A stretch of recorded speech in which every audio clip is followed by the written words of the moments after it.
amazing venue. So thank you so much for putting this on.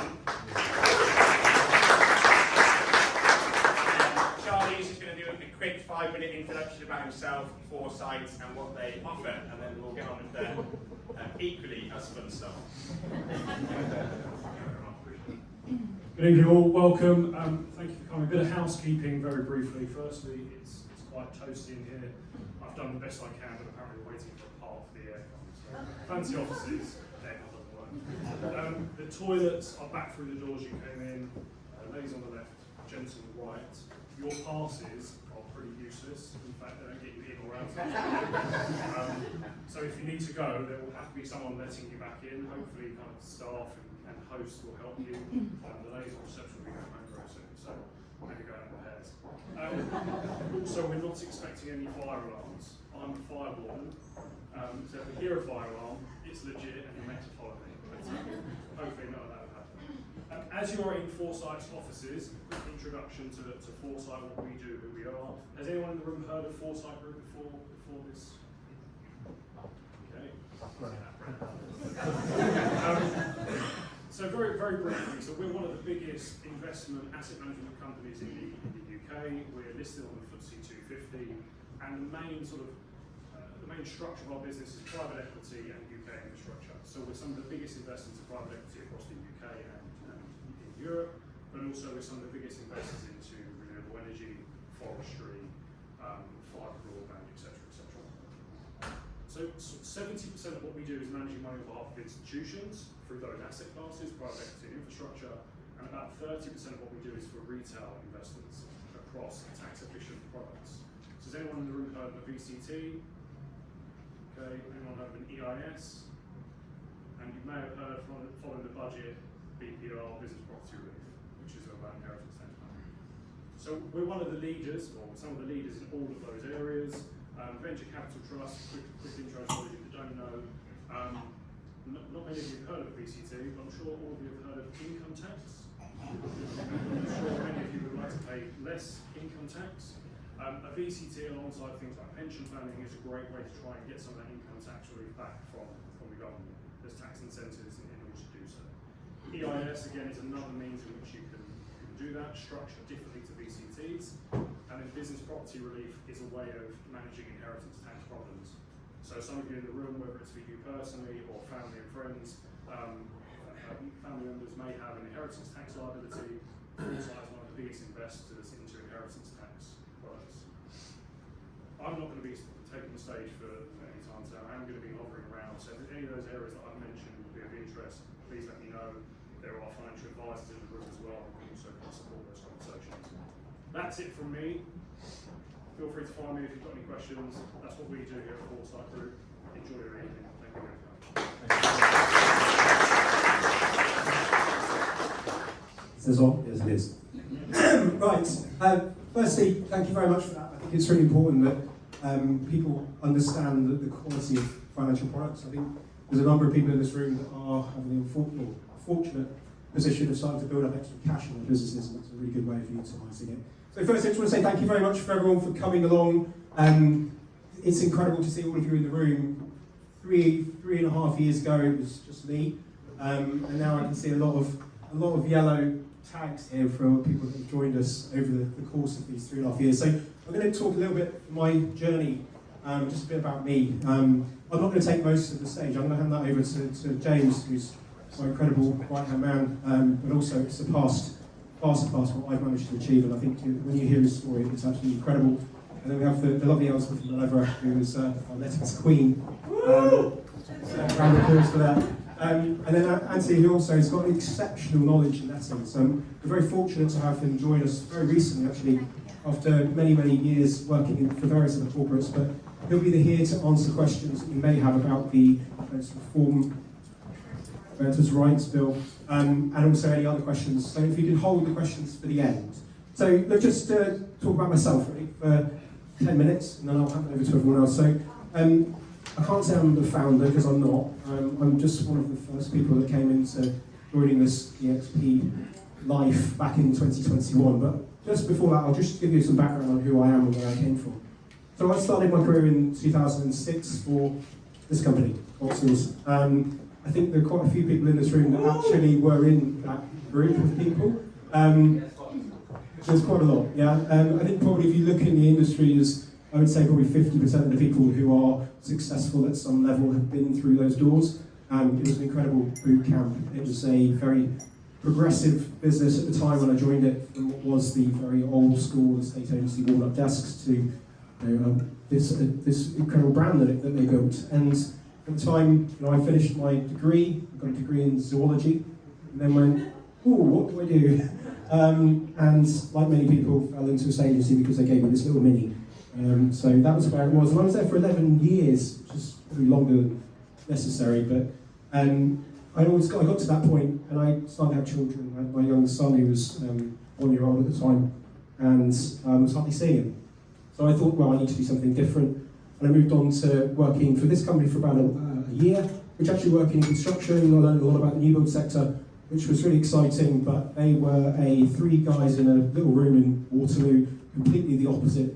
Very entrepreneurial, but completely car crash, smash. So I was just like, I've got to get out of here. And then I went over to Douglas and Gordon, and I was at Douglas and Gordon for 3 years, and ran their Battersea branch and looked after as director for the South West London region. And I learned a lot about the customer service side of the business, which was great. So Foxton was very sales, Douglas and Gordon was very customer service led, very personal. And I think what that did is it gave me the sales edge and also gave me that customer service point. But I'd always want to do something myself. And at the time, the only real way or conjured into that was to either start up your own brand and own business, which meant huge amounts of capital investment, lots and lots of money being piled into it, and huge overheads. Either starting up a branch with bricks and mortar, or going down, say, the more sort of budget end of the market side of things, going with purple bricks or the like. Now, what actually came around, just the reason why I do it. And these are my children.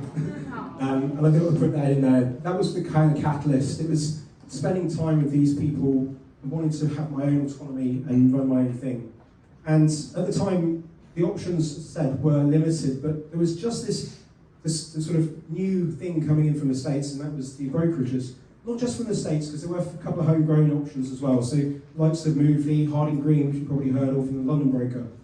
And so I decided to choose eXp. And there's a couple of reasons for that, and I'm really glad that I did. I was very, very close to signing up with Keller Williams, who some of you, I think, were in this room were ex-Keller Williams, or maybe still Keller Williams. And I chose to go, I was just about to sign the dotted line, and I popped up on my feed, this eXp thing came up the way that Instagram works, and I saw it, and I thought, do you know what? There's such a difference. I saw someone launch, actually, they launched their business, and it had this, their name, my name is Jonathan Woods, and then eXp at the bottom of it, and I saw that and thought, goodness, that person's actually launching their own business with their own name. When you look at anyone else, so if you would launch and you become a broker for Harding Green, I use the word for rather than with, Harding Green is forefront and centre, and the broker is right at the bottom. If you've ever seen their signboards, you've got, same with Movely, you've got this huge big Movely sign, and then you've got this little sort of name at the bottom. Whereas this, my name is eXp, and that's in kind of small letters. And to be honest, when I go out on my appraisals and meet with people, very, very rarely get people ask me what that little bit is at the bottom. It's always just about Jonathan, so thanks for coming around. And I think that's the point, is that when you go on appraisals, it's you that gets the listing.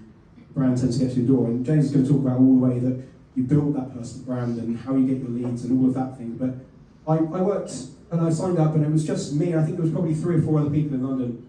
And I didn't have a clue what I was doing. I had no idea. I had to find out and work through it all. I had no one really to speak to. The person that had introduced me to eXp was in California.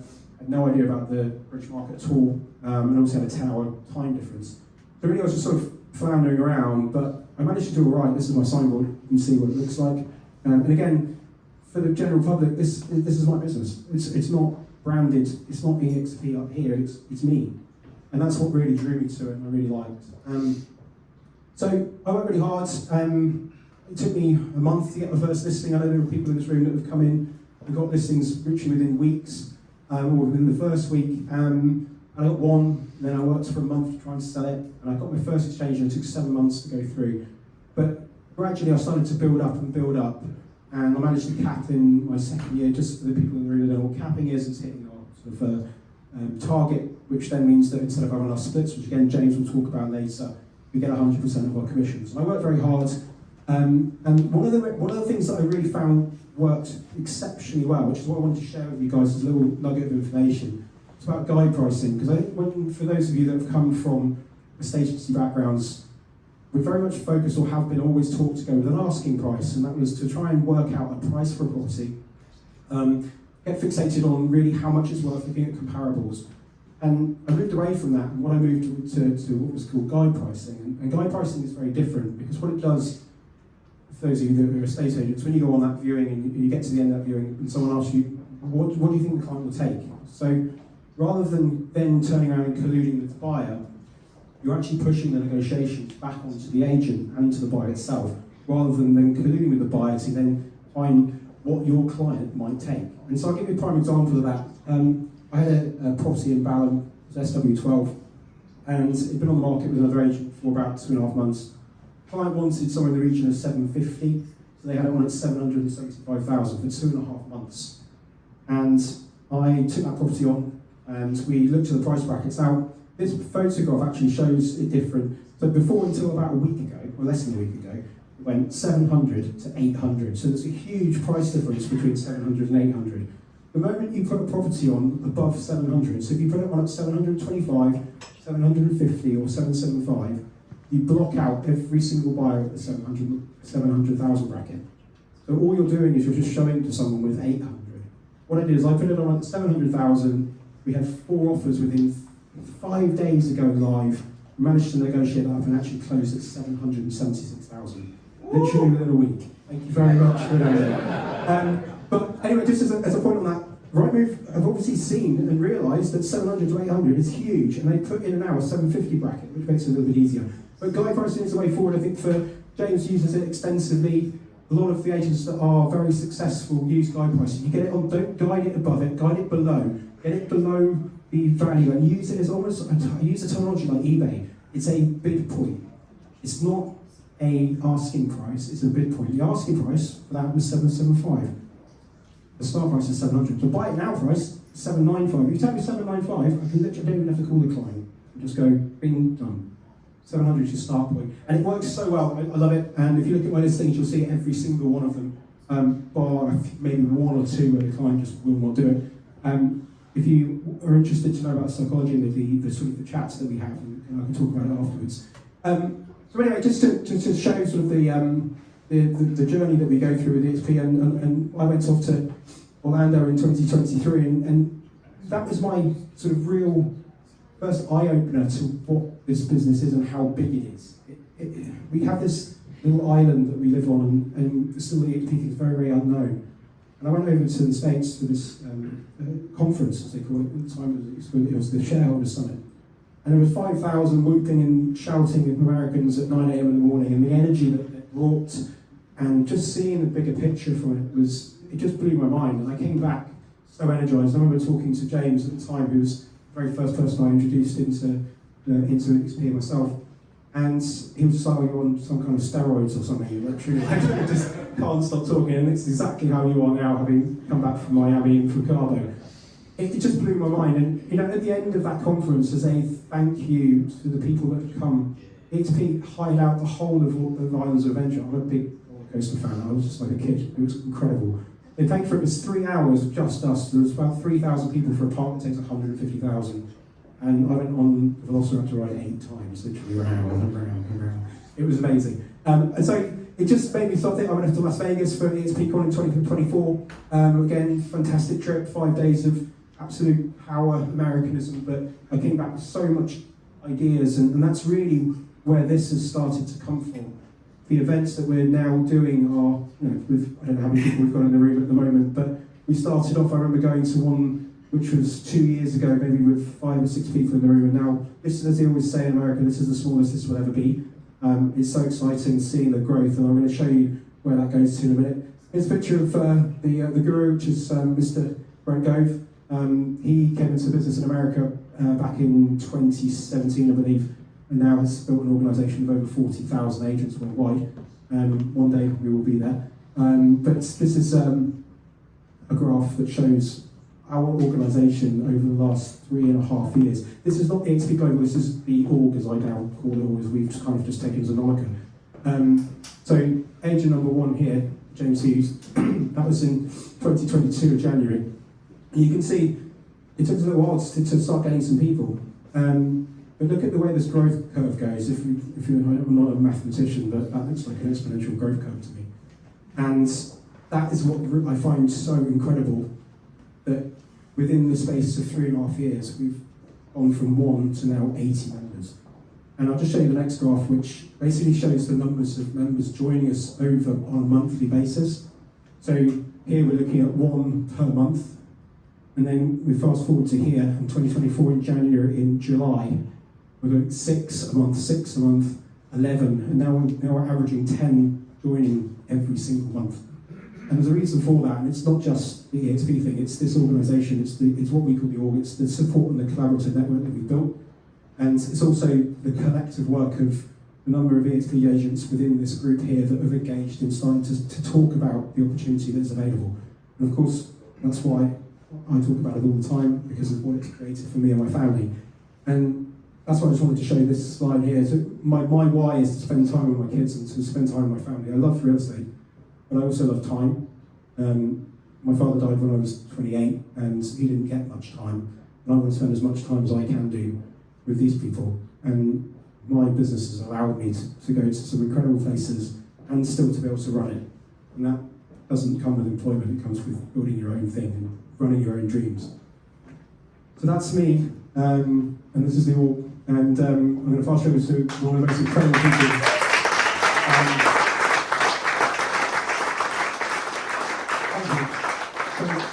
James is, for people that don't know, I've known James for over a decade, and his moniker is the machine. And he's probably left that behind now as he's grown older, but he really is a machine, and you'll see why.